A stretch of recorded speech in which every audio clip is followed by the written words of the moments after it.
Welcome to our online video workshop on Khan Academy.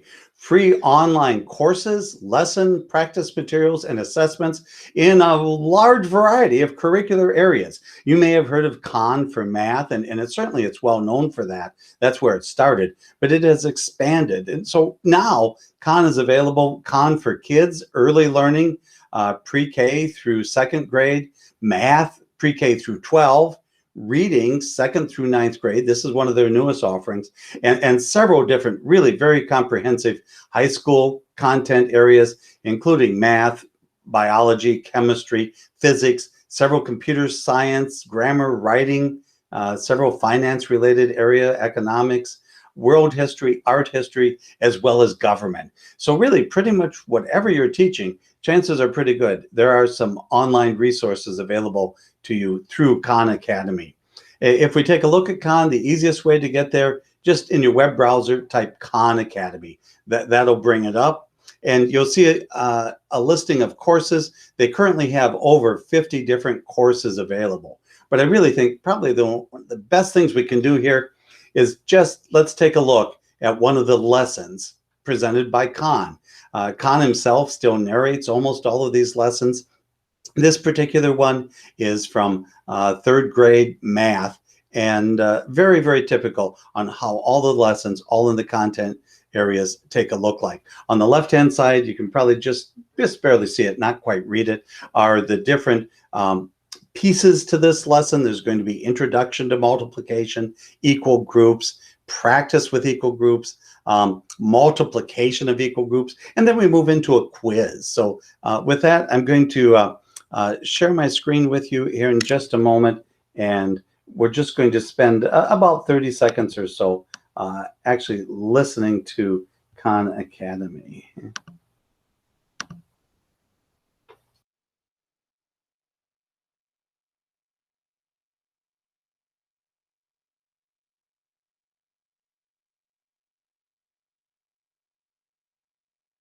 Three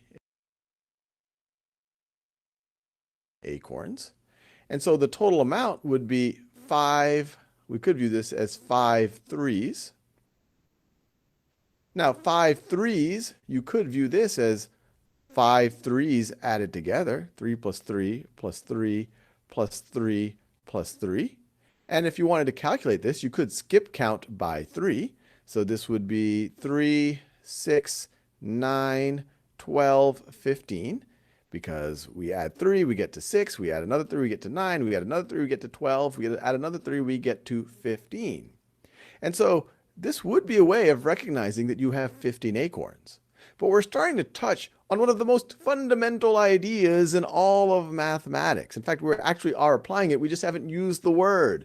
And that's we are multiplying. We are using multiplication. All multiplication is this notion of multiple. And we'll take a look at that. And okay, we get back to our slideshow here. Sorry about that little bit here. And so you get a feel for what the Khan lessons are like.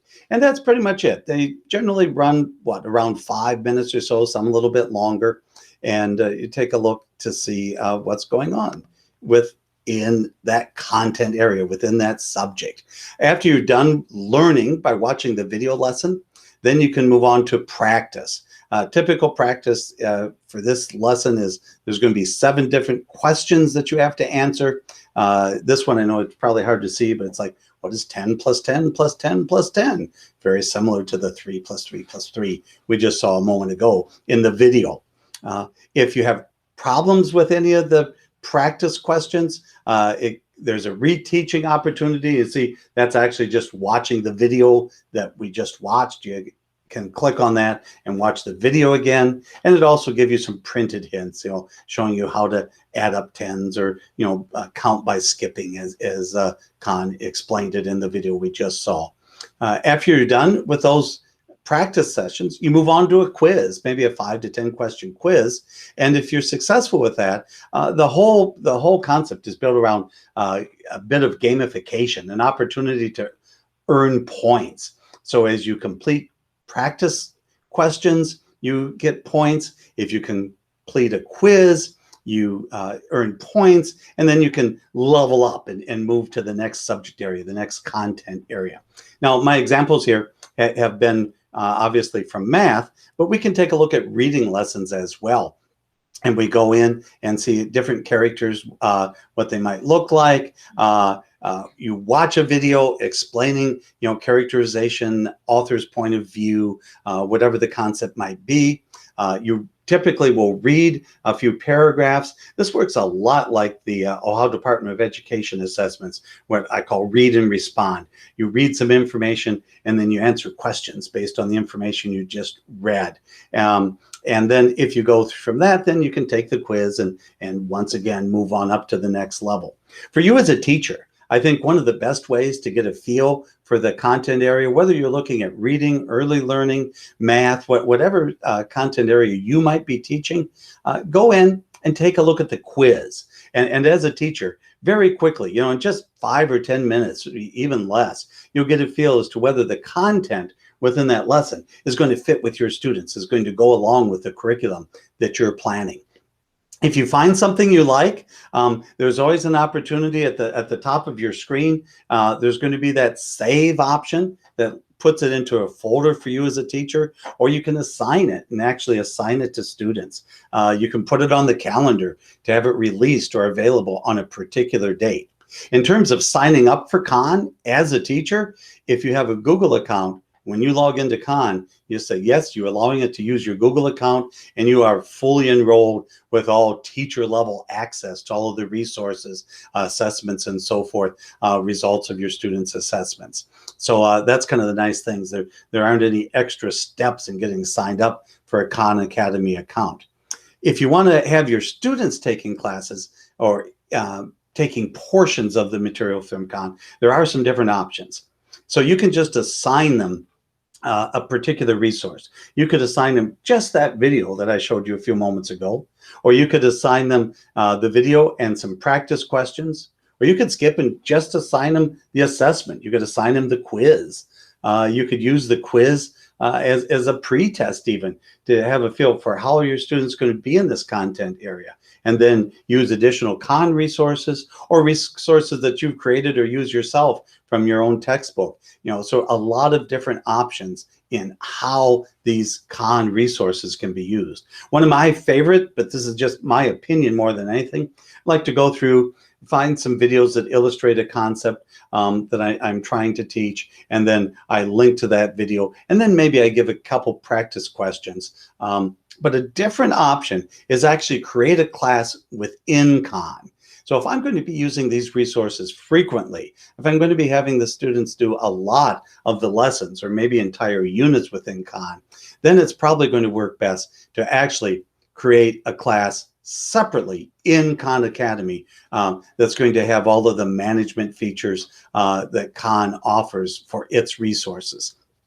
You can do that if you already have a Google Classroom set up. The entire Google Classroom can just automatically be incorporated and imported into Khan with just a few clicks. Yeah, Khan is very Google-centric. It works really well with Google. It can be used without Google, but it really does work best within a Google Classroom, linking assignments from Google or importing that class. If you're going to be using Khan very extensively, maybe as the primary content for a course or for a unit, then you'd probably have them, again, do that class within Khan. You can have students join with a link, so they just enter that class code, and then that gets them automatically enrolled to the class. You can have several different classes, so you might have a 3rd grade math class, maybe a remedial 2nd grade math class, and enrichment, 5th grade math class, whatever. You might also have a reading class. There's no limit to the number of classes that you can set up within Khan. Though again, one of my favorite ways is to pick and choose the resources from Khan Academy, and then I'll provide a link to those resources when I create my assignment, wherever I normally post assignments, within Google Classroom perhaps in my assignments, then I'll just provide a link to that specific resource. Either way works really well. Khan Academy, I mentioned this briefly before. There is the Khan Academy Kids. If you're working with students aged 2 through 7, not grades 2 through 7, but ages 2 through 7. The Khan Kids Academy, it's an app. It works really well on Chromebooks. I think that's really what it was designed for. It can be used on most smartphones. It also works pretty well on iPads and tablets. The Khan Academy apps, again, for younger learners, that's probably really worth exploring. A lot of math and reading, but there's some other fun games and activities. There's also a lot of printables available within that Khan's Kid Academy. So that's something you might want to be looking for as well. So Khan Academy, a lot of resources, many different subject areas. You can just, search Khan Academy, go in, explore some of the courses in the areas that you teach. Again, I recommend easiest way to explore it is by click on the grade level, pick an area such as multiplication, 5th grade reading, whatever, pick on that and take one of the quizzes. And you'll very quickly have a feel for whether this content seems right for you. Look at some of the videos and see if they might be an appropriate fit, either as a supplement, an additional resource, a reteaching resource. A lot of teachers use it that way within your own lessons, or have students complete a whole series of activities directly within Khan. For more information, you're welcome to email me at munir@nwoet.org or www.nwoet.org